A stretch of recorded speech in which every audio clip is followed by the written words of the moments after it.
विश्ववंदनीय महाकारुणिक तथागत सम्यक संबुद्ध त्यांनी शोधून काढलेला तो सद्धम्माप्रमाणे आचरण करणारा भगवंताचा श्रावक संघ या तीन महारत्नांना मी त्रिवार पंचांग प्रणाम करतो। बोधिसत्व परमपूजनीय डॉक्टर बाबासाहेब आंबेडकर यांच्या धम्मक्रांतीमध्ये संपूर्ण जीवन समर्पित करून विहारामध्ये उपस्थित सर्व श्रद्धावंत शीलसंपन्न धम्म उपासक तथा उपासिका बालक आणि बालिका तुमच्याप्रती मंगलाची कामना करतो। बुद्ध धम्म संघ या तीन रत्नाच्या प्रतापाने तुमच्या संसारातील सर्व आपत्ती विपत्ती दुःख संकट सर्व नष्ट हो, सुख शांती वैभवाची तुम्हा सर्वांना प्राप्ती हो अशी मंगलमय कामना करून आजच्या देशनेला सुरुवात करतो।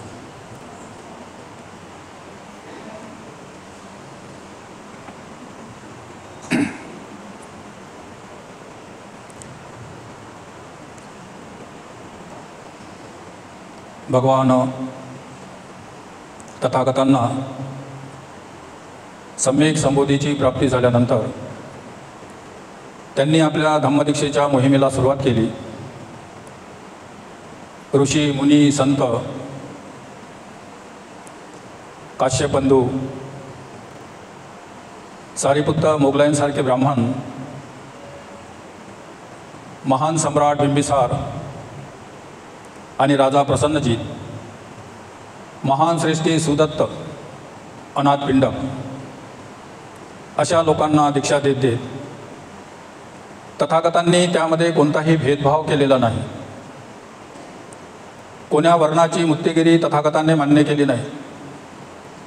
जो व्यक्ती तथागतांच्या सानिध्यामध्ये येत होता, तथागतांचा धम्म श्रवण करत होता, तो एकतर उपासक म्हणून दीक्षा ग्रहण करत होता किंवा भगवंताच्या भिक्षुसंघामध्ये सामील होत होता।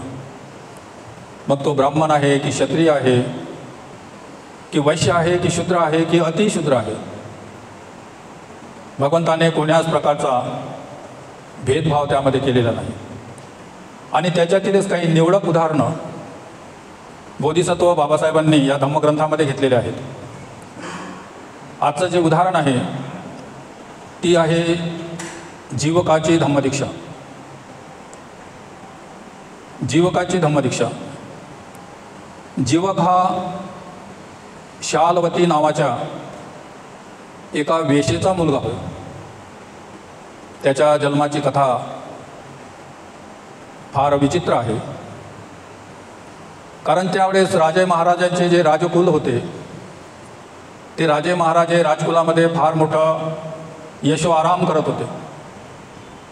नाच गाणा याच्यामध्ये ते लीन राहत होते। आणि कधीकधी जे एखादी स्त्री खूपच सुंदर आहे आणि सर्व राजाची तिच्यावर दृष्टी आहे की हे माझ्या दरबारी माझी पत्नी म्हणून मला मिळाली पाहिजे, आणि ते जर एखाद्या राजासंग जर लग्न करते तर बाकीचे राजे नाराज होऊन त्यांच्यावर आक्रमण करू शकतात, हमला करू शकतात। अशी जेव्हा जेव्हा परिस्थिती निर्माण होत होती तेव्हा तेव्हा त्या स्त्रीला एका राजाची पत्नी होऊ देत नव्हते। सर्व राजे लोक एका जागी बसत होते आणि तिला नगरवधू म्हणजे सगळ्या राज्याची पत्नी तिला जाहीर करत होते। तशीच एक गणिका जिचं नाव आम्रपाली, आम्रपाली गणिका वैशाली नगराची नगरवधू, तिच्याही जीवनामध्ये असंच काही घडलं होतं। एका आम्रवृक्षाखाली एका ब्राह्मण गृहस्थाला ती सापडली होती। तिचे माता पिता कोण आहेत याचा कोणाला माहिती नव्हता। आणि बौद्ध इतिहासामध्ये सांगतात की आम्रपाली ओपोपातिक होती। ओपोपातिक म्हणजे माता नाही ना पिता नाही, ज्या सत्वाचा आपोआप असा जन्म होते त्याला ओपोपातिक म्हणतात। कारण 4 प्रकारच्या खाणी राहतात। सृष्टीमध्ये जेवढे काही जीव जंतू आहेत 84,000 लक्ष, त्या जीवजंतूचे 4 भाग केलेले आहेत. त्याला खाणी म्हणतात. आपल्या घरामध्ये आमच्या पूर्वी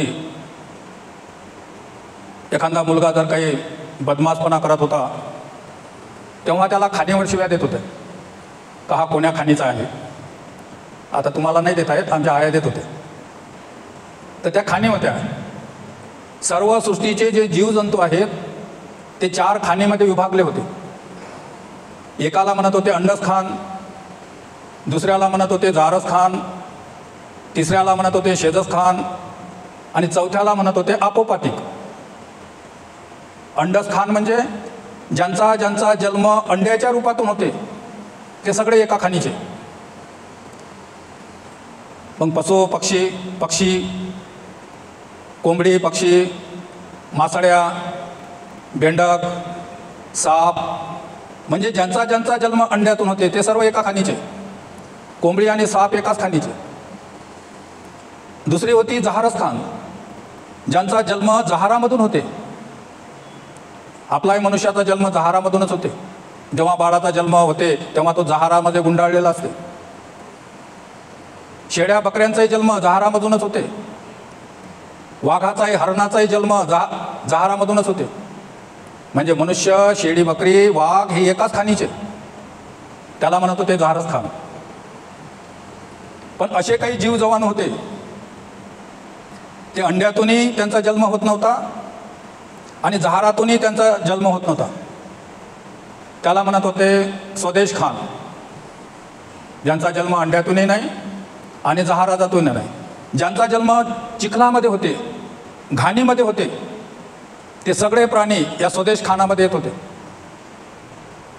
जसे संडासाच्या कुप्प्यामध्ये जन्म घेणारे किडेमकोडे, गंदगीनं भरलेल्या नालीमध्ये जन्म घेणारे किडेमकोडे, आपल्या डोकामध्ये ज्या उवा जन्म घेतात ते घाणीमधूनच घेतात. डोक्यामध्ये जेव्हा माती साचते, घामानं जेव्हा ते कुजबुजल्या जाते तेव्हा त्याच्यामध्ये उवाचा जन्म होते. जसं एखादं अनाज जर भरून ठेवलं आणि 1-2 महिने जर त्याला पाहिलं नाही तर त्याच्यामध्ये बारीक फकड्या होतात किंवा सोंडे होतात. त्या ठिकाणी काही अंडे नसतात, त्या ठिकाणी जहारही नसते. गंदगी आणि उष्णता या ठिकाणी जे जे जीव जन्म घेतात त्यांना स्वदेश म्हणतात. ते सगळे एका खाणीचे. आणि बाकी जे उरलेले आहेत ज्यांचा जन्म चिखलातही होत नाही, घाणीतही होत नाही, अंड्यातूनही होत नाही, जहारातूनही होत नाही, असे जेवढेही जीव जंतू असतात त्या सर्वांना म्हणतात ओपोपातिक.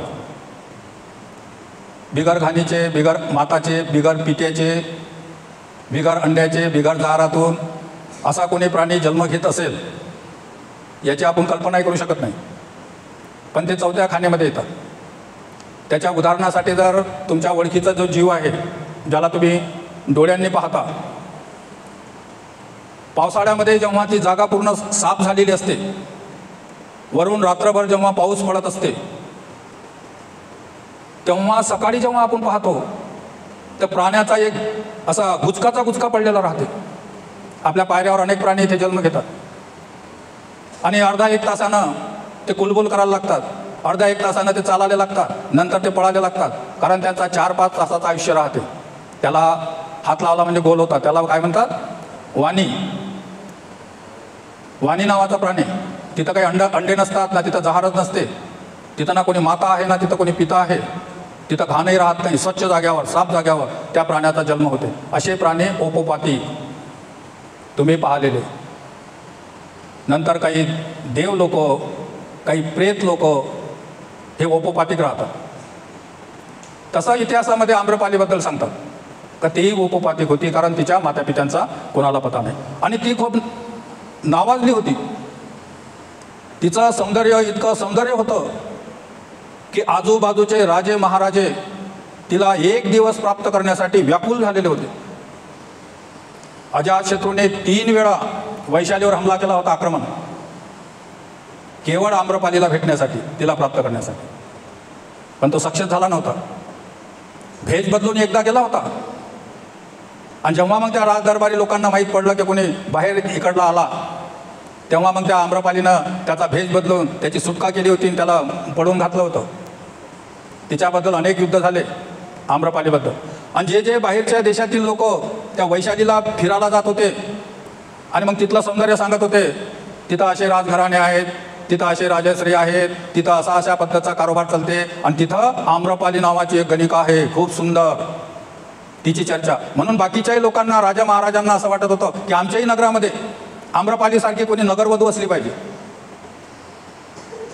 अशा पद्धतीचे प्रयत्न करत होते.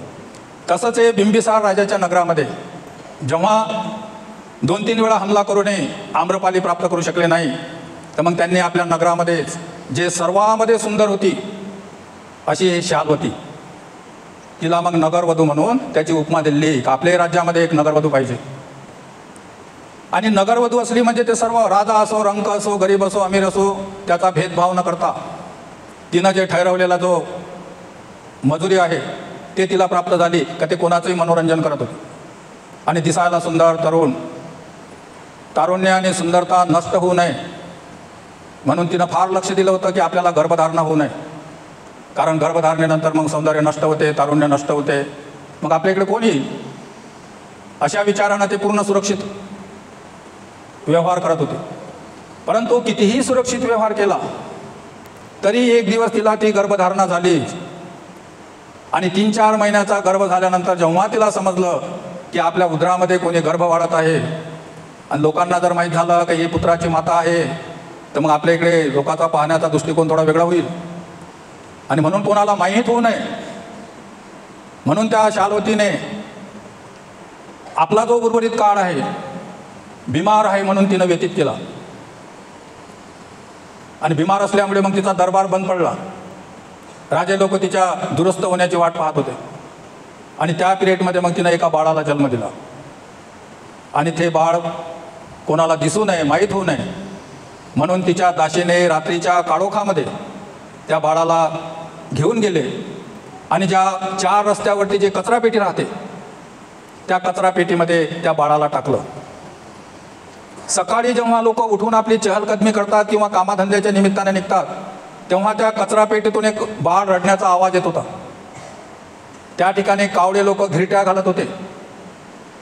तेव्हा लोकांना वाटलं की हे काय आहे, म्हणून लोक तिथं पाहायला गेले. तर तेव्हा त्यांनी नवीनच जन्मलेलं एक अभ्रक त्या ठिकाणी दिसलं. त्याच नगरामध्ये, त्याच रोडवरून सकाळी बिंबिसार राजाचा पुत्र अभय राजपुत्र त्या मार्गाने जात होता. आणि लोकांची गर्दी पाहून त्यानं चौकशी केली का काय झालं.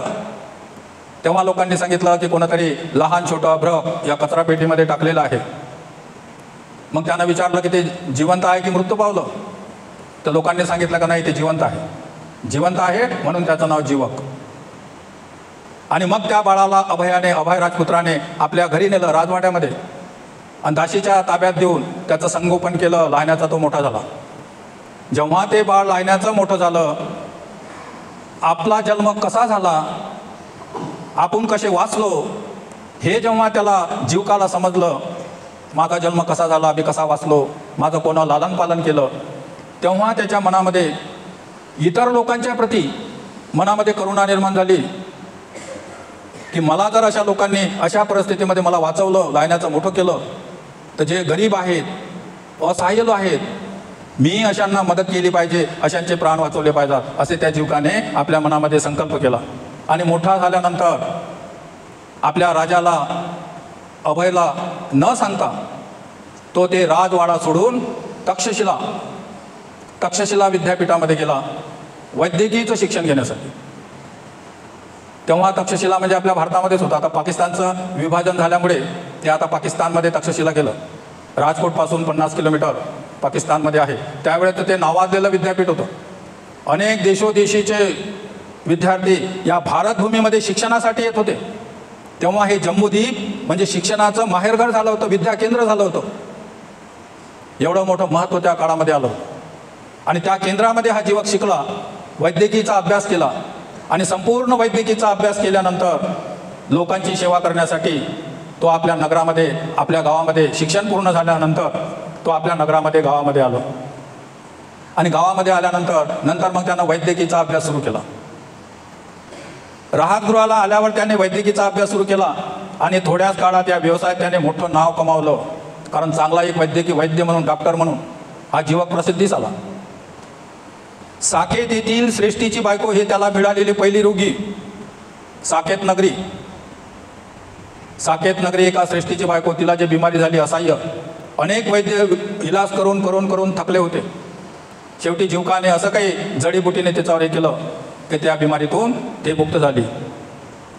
आणि जेव्हा ती महिला बिमारीतून मुक्त झाली तेव्हा त्या रोग्याचा मोबदला म्हणून, कारण आता पैशाचे व्यवहार आहेत, त्यावेळेस पैशाचे व्यवहार नव्हते, काहीतरी वस्तू सामान अनाज पाणी ते त्यावेळेस व्यवहार चालत होता, म्हणून तिने 1000 कारशापण, काशाचे नाणे, 1 गडी, 1 मोलकरीण आणि 1 घोडागाडी त्या बिमारीच्या बद्दल जीवकाला दान दिलं होतं डॉक्टरला फी म्हणून. साकेत म्हणजे आजची अयोध्या, ज्याला आज अयोध्या म्हणून गणतात, त्याचा लौकिक ओळखून जेव्हा आता हा मोठा वैद्य झाला आणि चांगले मोठमोठ्या बिमाऱ्याचा इलाज करत आहे हे जेव्हा अभयपुत्राला माहीत झालं तेव्हा अभयाने मग आपल्या राजवाड्यामध्येच त्याला एक दवाखाना राहण्यासाठी व्यवस्था केली. आणि तुला जे बाहेरल्या काही बिमाऱ्या दुरुस्त करायच्या असेल करायच्या, पण आपल्या राजाच्या ज्या राण्या आहेत या राण्यांचं राजकुळाच्याही बिमाऱ्या तूच पाहायच्या, म्हणून तो राजवैद्य म्हणून तो काम करत होता. पण त्याच्या मनामध्ये जे करुणा होती लोकाबद्दल करण्याची, तो अशा प्रकारे भगवान बुद्धाच्याही सानिध्यामध्ये आला होता. जीवकाने एका श्रेष्ठीच्या मुलाला झालेल्या आतडीच्या एका जुन्या रोगावरही त्यानं शस्त्रक्रिया केली होती. एका इस्माला श्रेष्ठीच्या ज्या टकोरीची, त्याचं ऑपरेशन करून, टकोरी फाडून त्याच्यामध्ये ऑपरेशन करून ते टकोरी व्यवस्थित लावली होती त्या काळामध्ये, आणि ते सक्सेस झालं होतं. एवढा मोठा जीवक डॉक्टर पेशामध्ये प्रवीण झाला होता, म्हणून तो राजवैद्य म्हणूनही काम करत होता.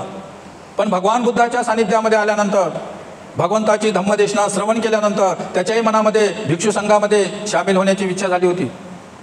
तेव्हा भगवंतांनी त्याला जीवकाला सांगितलं होतं की हे जीवक, तू फार सर्वश्रेष्ठ डॉक्टर आहेस, तू जर भिक्षू संघामध्ये आला तर हे तुझा डॉक्टरी पेशा तुझा बंद होईल, म्हणून अनेक लोकांचं नुकसान होऊ शकते, म्हणून तू गृहस्थच राह, उपासकच राह, राजाची सेवा कर, आणि जे जे बिमार लोक कबाड कष्टीवाले तुझ्याकडे येतील त्यांचीही सेवा कर, आणि याच्यातून जो उरलेला समय आहे तर भिक्षू संघामध्ये जे कोणी भिक्षू बिमार असतात तू त्यांचाही इलाज कर. म्हणून हा जीवक भिक्षू संघाचा एक डॉक्टर झाला होता. राजवैद्य एक राजाचंही करत होता आणि भिक्षू संघाची सेवा करत होता. अशा प्रकारे जीवक भगवंताचा शिष्य झाला आणि त्यांना उपासक म्हणून दीक्षा दिली.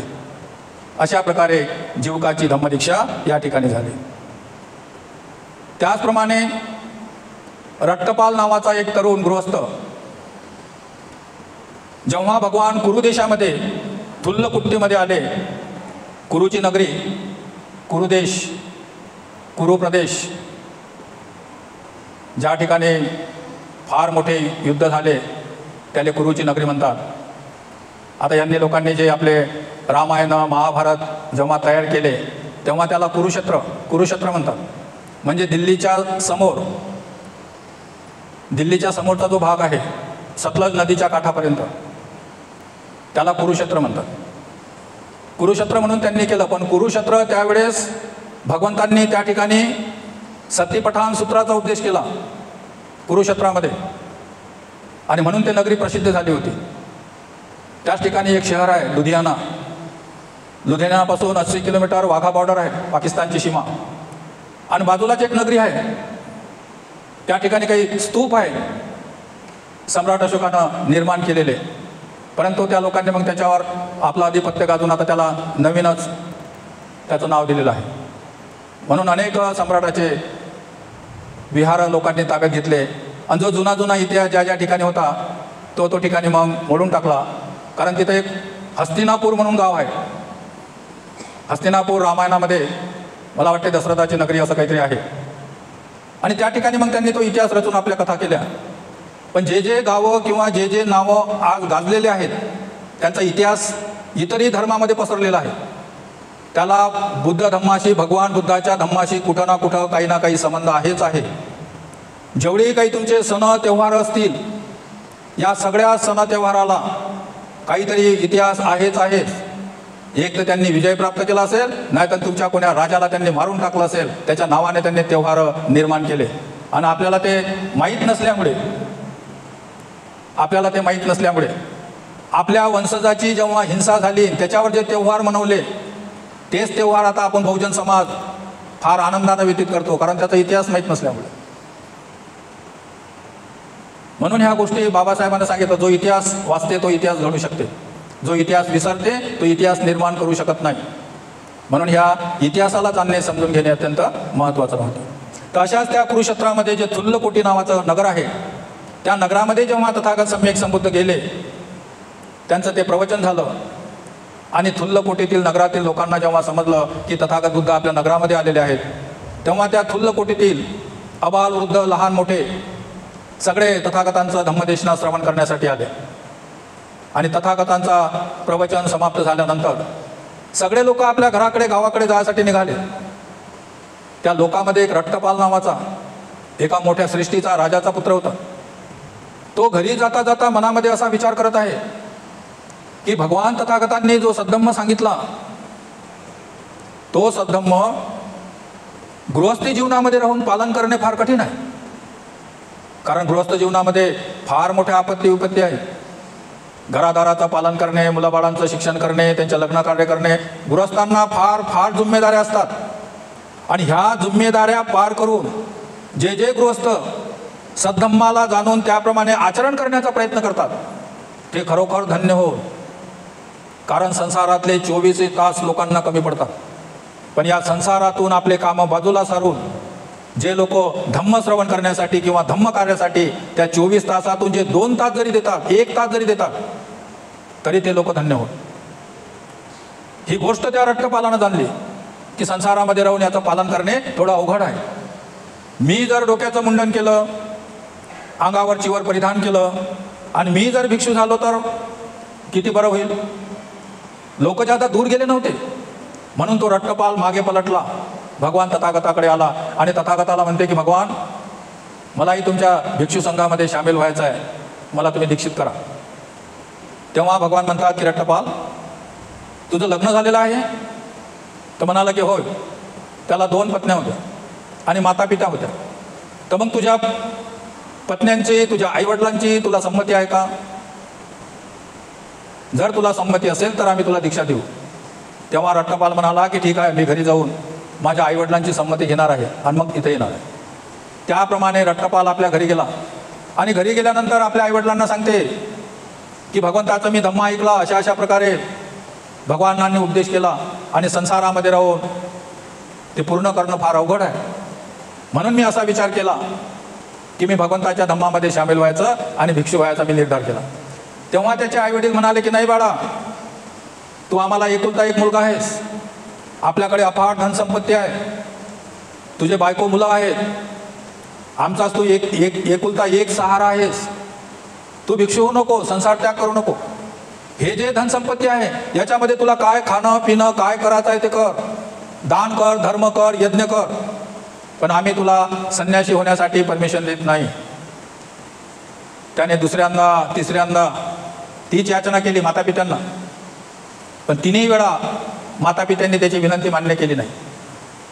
शेवटी त्याने जसा एखादा लहान बाळ, त्याला जर एखादी वस्तू मिळाली नाही म्हणजे जसा तो जमीनवरती अंग टाकते आणि हातपाय घासत राहते, रडत राहते, हातपाय घासत राहते, त्याप्रमाणे रट्टपालाने आपलं शरीर जमिनीवर झोपून दिलं आणि जोराजोरानं आक्रोश करणं सुरू केला. त्या लेकरासारखे हातपाय घासणं सुरू केले. त्याचे आईवडील खूप त्याची विनंती करत होते, बाळ उठून बस, उठून राह, तुला काय काय पाहिजे सांग, अमुक देऊ काय, टमुक देऊ काय. त्याचं एकच होतं, एक तर मला भिक्षू होण्यासाठी परमिशन द्या, नाही तर मी या जमिनीवर तसाच मृत्यू पावेन. अन्न त्याग, उपोषण त्यानं सुरू केलं. त्याचे माता पिता, त्याच्या पत्नी, गृहस्थ जमी, हे सगळ्यांनी नाना प्रकारचे विचार केले, पण तो जमिनीवर उठायला तयार नव्हता. तो काही खातही नव्हता ना काही पितही नव्हता. शेवटी त्याचे आईवडील त्याच्या मित्राकडे गेले. त्या मित्रांना बोलावलं का पहा तुमचा मित्र कसा करत आहे, तुम्ही जाऊन त्याला समजावा. तेव्हा मग या रट्टपालाचे मित्र त्याच्याकडे आले आणि त्याला समजावत आहे की हे रट्टपाल, तुझे आईवडील म्हणत आहे की हे धन आहे, हे संपत्ती आहे, तुला काय त्याचा उपयोग करायचा आहे तर तू कर, फक्त संन्यासी धर्म घेऊ नको. त्या आईवडिलांचा संन्यासी धर्माला विरोध आहे. पण त्याने आपल्या मित्राची गोष्ट मान्य केली नाही. तो म्हणाला, एक तर मी संन्यासी भिक्षू होईल किंवा मग मी माझा प्राण देईल. तेव्हा ते मित्र त्याच्या आईवडिलाकडे गेले आणि त्याच्या आईवडिलांना सांगतात की आम्ही त्याला खूप समजावण्याचा प्रयत्न केला, पण रट्टपाल आमचं एकही गोष्ट ऐकायला तयार नाही. तुम्ही त्याला भिक्षू होण्यासाठी परमिशन द्या. माता पिता म्हणत, आम्ही कशी काय परमिशन देऊ? आम्हाला एकच मुलगा आहे, त्याच्याच भरोशावर आम्हाला म्हातारपण करायचं आहे. या सगळ्या संपत्तीचा तोच एक वारस आहे आणि त्याला जर आम्ही भिक्षू देण्यासाठी परमिशन देऊ तर मग हे आमच्या संपत्तीचं कसं, आमच्या कुळाच्या दीपकाचं कसं? म्हणून आम्ही परमिशन देऊ शकत नाही.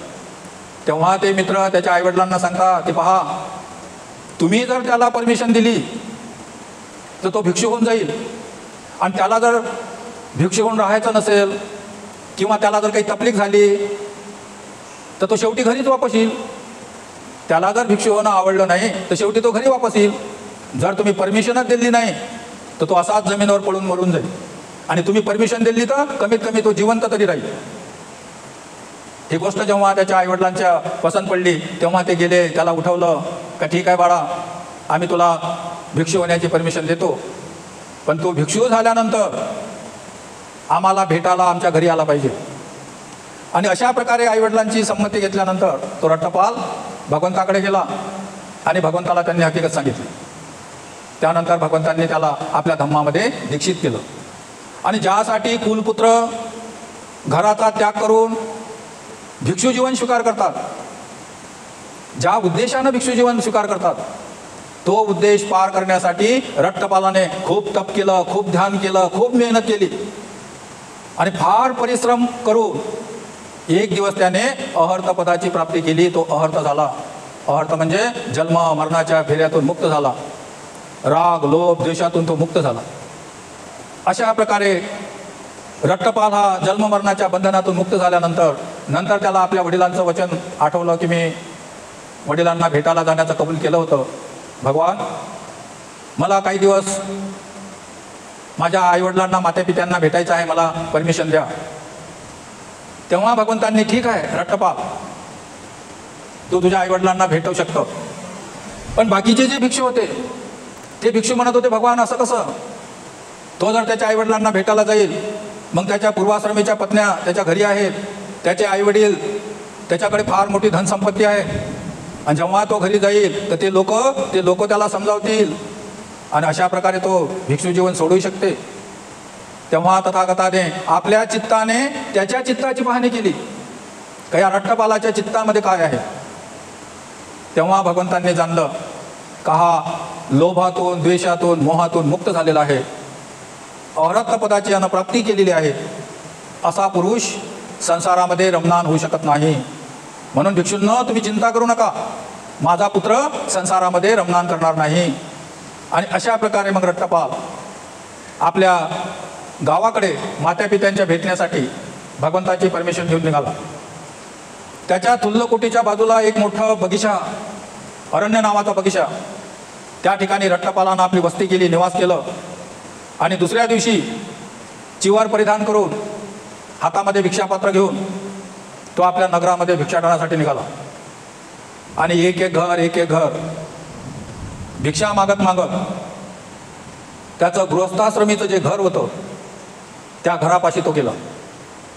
घराच्या गेटपाशी जेव्हा रट्टपाल उभा राहिला भिक्षू वेशामध्ये, तेव्हा त्याचे वडील आपल्या दिवाणखान्यामध्ये केस विचारत होते.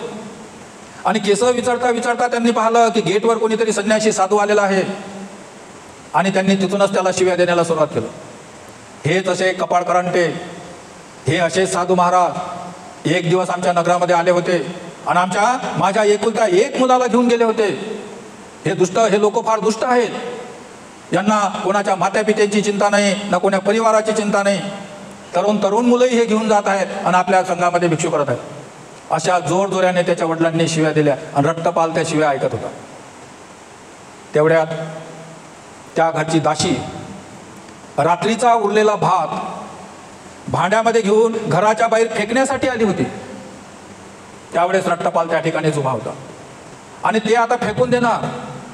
तेवढ्यात रट्टपाल म्हणते की ताई, ते जर तुम्ही फेकून देणार असाल तर माझ्या भिक्षापात्रामध्ये टाका. आणि अशा प्रकारे मग ते दासी जेव्हा त्याच्या भिक्षापात्रामध्ये तो भात टाकत होती, तेव्हा त्याचे हात, त्याचे पाय, त्याचा आवाज तिने ओळखला की आपला हा धाकटा धनीच आहे.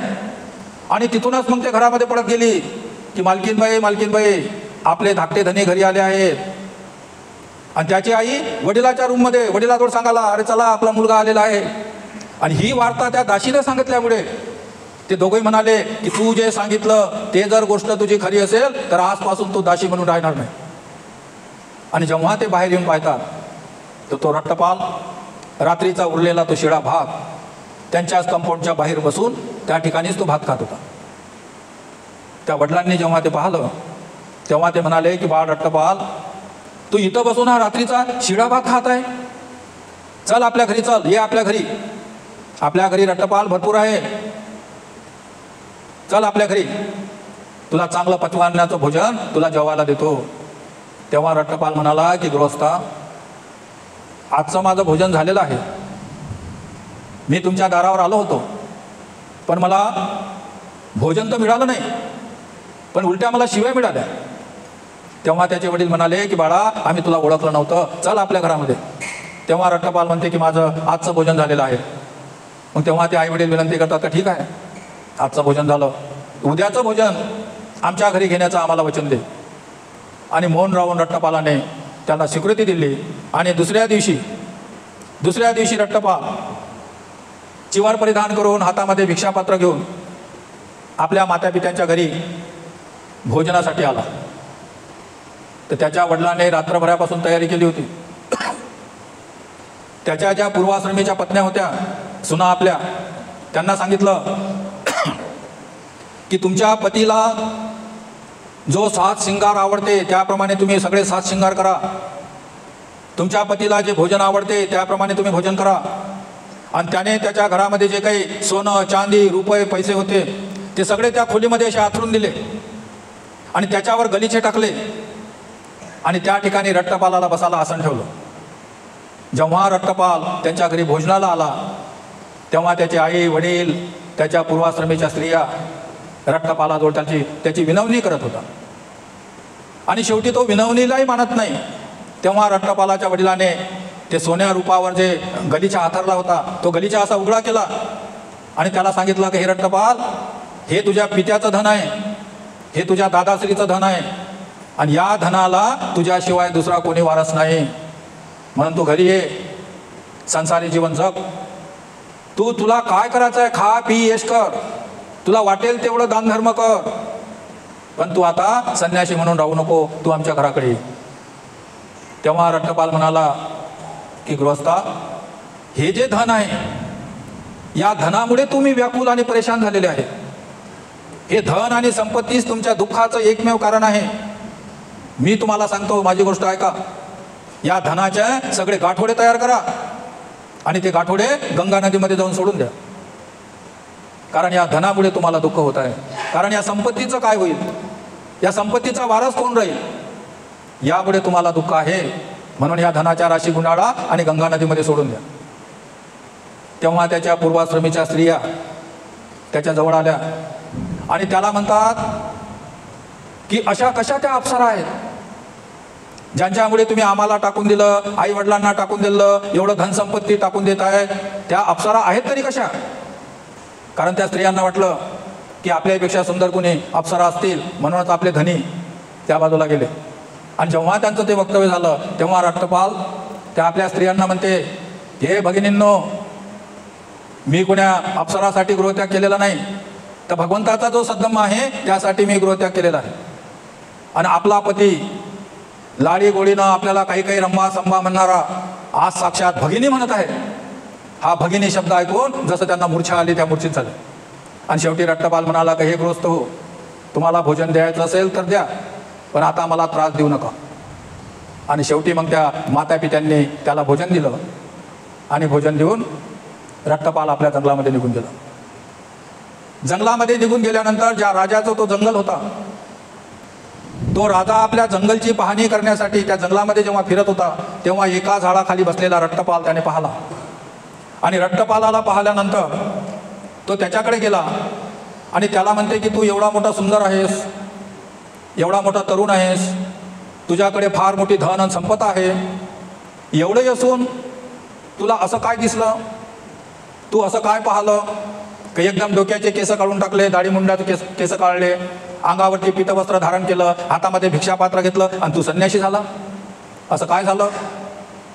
तू डोक्याचे, दाढीचे, मुशाचे केस काढले. 4 प्रकारच्या हान्या आहेत. जेव्हा 4 प्रकारच्या हान्या होतात तेव्हा मनुष्य दाढी, मुंडन, डोक्याचे, दाढीचे, मुशीचे केस काढते. त्या 4 प्रकारच्या हान्या जर असल्या तेव्हाच काढते, नाही तर कोणीही दाढी मुंडन करत नाही. त्या कोणत्या हान्या?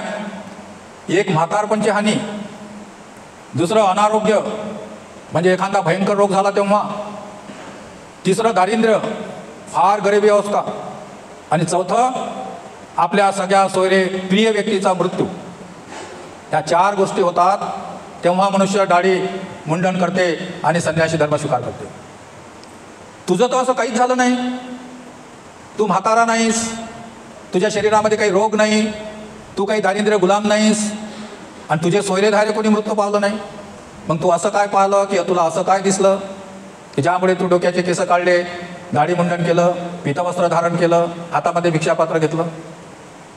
हे रट्टपाल, जेव्हा एखादा व्यक्ती म्हातारा होते तेव्हा त्याने कमावलेल्या संपत्तीचा तो उपयोग करू शकत नाही, कारण त्याचं शरीर क्षीण झालेलं असते, त्याचं शरीर कमजोर झालेलं असते, म्हणून तो सुखाचा उपयोग करू शकत नाही.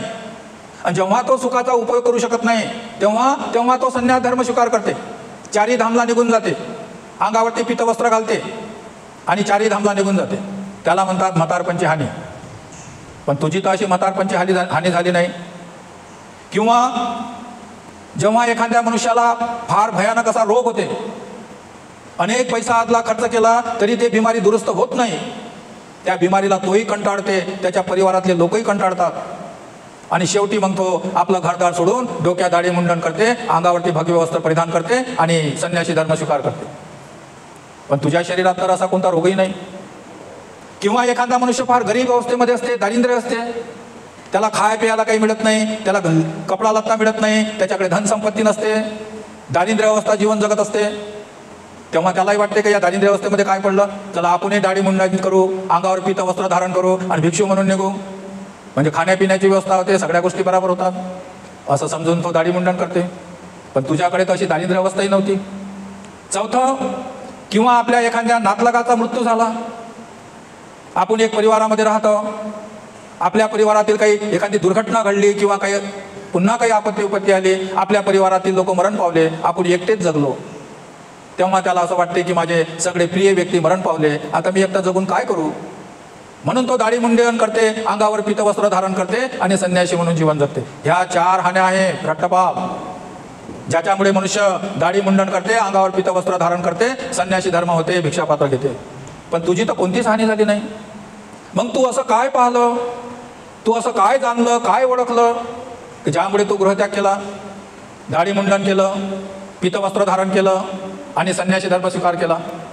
तेव्हा तो रट्टपाल त्या राजाला सांगते की महाराज, मी जेव्हा भगवंताच्या सानिध्यामध्ये गेलो, मी जेव्हा धर्माच्या सानिध्यामध्ये गेलो आणि भगवंताचे जेव्हा मी देशना प्रवचन ऐकलं, तेव्हा मी 4 गोष्टी जाणल्या. तू सांगितलेल्या त्या 4 गोष्टीमुळे नव्हे, तर भगवंतांनी सांगितलेल्या 4 गोष्टी मी जाणल्या, म्हणून मी दाढी मुंडन केलं, चिवर परिधान केलं. त्या 4 गोष्टी कोणत्या? तेव्हा रट्टपाल त्या राजाला सांगते की जग हे अनित्य असून सतत बदलत आहे. हे जे जग आहे हे अनित्य आहे आणि हे सारखं बदलत आहे, सारखं बदलत आहे. जी गोष्ट आज आपल्याला प्रिय आहे, उद्या तीच गोष्ट आपल्याला अप्रिय होते. आज जो आपला मित्र आहे, उद्या तोच आपला वैरी होते. आज जो आपला वैरी आहे, उद्या तो आपला प्रिय होते. काल जे आपल्याकडे होतं त्यातलं आज आपल्याकडे काही राहत नाही. वस्तू मागे ठेवूनच एक दिवस आपल्याला जायचं आहे. आणि चौथी गोष्ट, तृष्णेच्या आहारी गेल्यामुळे या जगामध्ये दुःख आहे. आपला संसार दुःखाने भरलेला आहे. संसारातला प्रत्येक व्यक्ती कशाच्या दुःखामध्ये भ्रमित झालेला आहे, दुःखामध्ये पडलेला आहे. हा संपूर्ण संसार दुःखाने भरलेला आहे आणि दुःख हे तृष्णेमुळे निर्माण झालं. मग ते लोभ तृष्णा असेल, द्वेष तृष्णा असेल, विमोह तृष्णा असते. तृष्णेच्या आहारी गेल्यामुळे जगामध्ये दुःख आहे आणि त्यामुळे जगात अनेक मुनिवा असून ते सारखं धडपडत आहे, सारखं धडपडत आहे. सकाळपासून संध्याकाळपर्यंत जन्मल्यापासून मरेपर्यंत मनुष्य सारखा धावपळ करत आहे, धावपळ करत आहे, चालतच आहे. एक पाऊल पहिलं जेव्हा पाऊल टाकते तेव्हापासून तर शेवटचं मरणाचं पाऊल तो आयुष्यभर चालतच राहते, आयुष्यभर चालतच राहते. आपण जर कोणाला विचारलं तर कुठं जात आहे, एखाद्या चार रस्त्यावर जाऊन उभे राहा.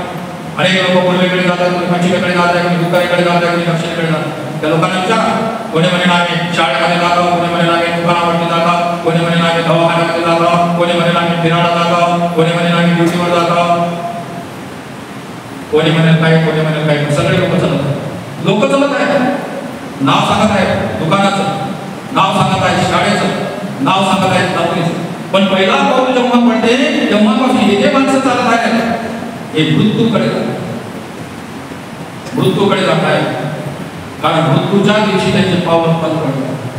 म्हणजे जन्मापासून जे पाऊल टाकून मनुष्य जे चालत आहे तो मृत्यूकडे जात आहे, त्याला मृत्यूला प्राप्त करायचं. कारण जन्माच्या ठेशेवरून मृत्यूची तिकीट काढून मनुष्य आयुष्याचा प्रवास करत असतो. म्हणून तथागत एकदा सांगतात, जीवन म्हणजे 3 पानी पुस्तक आहे. जीवन 3 पानी पुस्तक आहे. 2 पानं लिहून चुकले, 1 पान लिहायचं. जीवन हे 3 पानी पुस्तक आहे, 2 पानं लिहून आहे. जन्माचं पान लिहून होतं, आपला जन्म झाला. मृत्यूचंही पान लिहून आहे, त्याच दिवशी मृत्यू होईल. फक्त 1 पान शिल्लक आहे मनातलं जीवन जगण्याचं. ते पान तुम्हाला द्यायचं. ते पान तुम्ही कसं लिहिता, कुशल कर्मानं लिहिता का अकुशल कर्मानं लिहिता, पुण्यमय जीवन जगून लिहिता की पापाच्या भरोशावर लिहिता, याच्यावर तुमचा हे जीवन, याच्यानंतरचं पुढचं जीवन अवलंबलेलं आहे. म्हणून हे महाराज, तुम्ही जे मला 4 आज्ञा सांगितल्या त्यामुळे मी रोजा केला नाही, पण भगवंतांनी जे मला हे 4 आज्ञा सांगितले त्यामुळे मी संन्यास केला आहे. आणि जेव्हा त्या राजाने हे ऐकलं तेव्हा तो खाली बसला आणि त्याने रक्तपालाला गीताबद्दल केलं, त्याची विचारपूस केली आणि तो राजा आपल्या मार्गाने आणि रक्तपाल आपल्या मार्गाने. अशा प्रकारे धम्मनिषेधी मोहीम राजे, महाराजे, साधू, संत, उच्चपुरीत गृहस्थ एवढ्यांची धम्मनिशा आता आपण पाहिली. यानंतरचा जो भाग आहे घरचे निमंत्रण. तथागताला आपल्या घरून कपडी वस्तू म्हणून निमंत्रण भेटलं शुद्ध जनाचं. आमची मंडपाच्या अगोदर एका भेट घेतली आणि तथागतांची भेट घेतात आणि भेट घेतल्यानंतर पुढे आपल्या धम्मनिशेला सुरुवात करतात. तर ते नगरामध्ये गेल्यावर माता पित्याची कशी त्यांची भेटीगाठी होतात आणि त्यानंतर मग भगवान तथागत कशा प्रकारे आपले धम्मदेशना अजून पुन्हा लोकांना देतात, हा जो विषय आहे तो आपण पुढे पाहणार आहोत. आजचा प्रोग्राम